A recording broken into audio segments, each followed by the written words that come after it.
রাজনৈতিক নতুন একটা দল করব, তখন দেখবেন সবাই।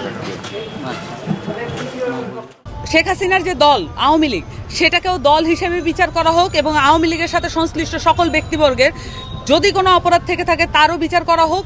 আর যারা সংশ্লিষ্ট ছিল নানানভাবে প্রত্যক্ষ এবং পরোক্ষ উপায়ে, সেইটা শাস্তি মোতাবেক তাদেরকে সমাজে কিভাবে আমরা গ্রহণ করব কি করব না, তাদের কোনো অনুতপ্ততা এখন পর্যন্ত আমরা দেখছি না। এবং আওয়ামী লীগ দলগতভাবে যদি ক্ষমা প্রার্থনা না করে এই বাংলাদেশের জনগণের কাছে, তাহলে তাদের আর গ্রহণযোগ্যতা এই বাংলাদেশের মানুষের কাছে হবে না।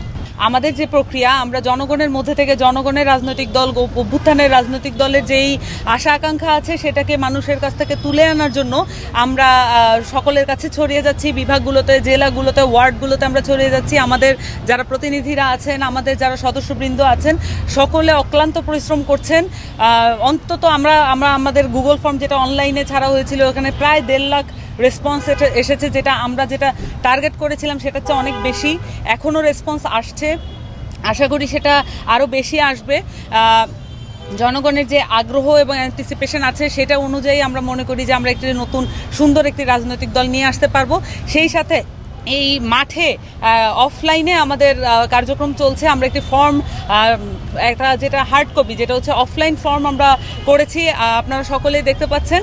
এবং এই ফর্মের মাধ্যমে আমরা এখানে ফর্মগুলোতে দেখতে পাচ্ছেন যে আমরা কোন 3টি কাজ করলে দেশ বদলে যাবে, এটাও আমরা মানুষের কাছ থেকে জানতে চাচ্ছি। সেই সাথে নতুন রাজনৈতিক দলের কাছে আমরা কোন ধরনের সমাধান চাচ্ছি বা কোন ধরনের প্রত্যাশা করছি নতুন একটি দলের কাছে, সেটাও আমরা জানার চেষ্টা করছি। সেই সাথে বাংলাদেশের মানুষের মধ্যে থেকে আমরা জানতে চাই যে নতুন দলের নাম তারা কি চাচ্ছেন, নতুন দলের মার্কা তারা কি চাচ্ছেন।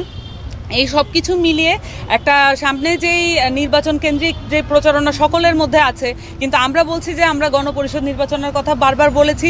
আমরা মনে করি বাংলাদেশে একটি অভ্যুত্থান পরবর্তী বাংলাদেশে একটি নতুন সংবিধান প্রয়োজন, গণমানুষের একটি সংবিধান প্রয়োজন। সেই জায়গা থেকে গণপরিষদ নির্বাচনের কথা আমরা বারবার বলেছি। এবং এই কারণে গণমানুষের মধ্যে থেকে যে নতুন রাজনৈতিক দল আসবে, সেই রাজনৈতিক দলের আশা আকাঙ্ক্ষা, মানুষের যে প্রত্যাশা, সব কিছু মিলিয়ে আমরা জানতে চাচ্ছি নতুন রাজনৈতিক দল কেমন হবে। মানুষ আমাদের কাছে সাড়া দিচ্ছেন। আপনারা সকলেই যার যার বিভাগে, যার যার জেলায় আপনারা যোগাযোগ করবেন। জাতীয় নাগরিক কমিটির নেতৃবৃন্দ আছেন, বৈষম্য বিরোধী ছাত্র আন্দোলনের নেতৃবৃন্দ আছেন, সকলের কাছে এই ফর্মটা আছে। সকলে জানাবেন আমাদের কাছে। আমরা অধীর আগ্রহ অপেক্ষা করছি আপনাদের মতামত গ্রহণের জন্য।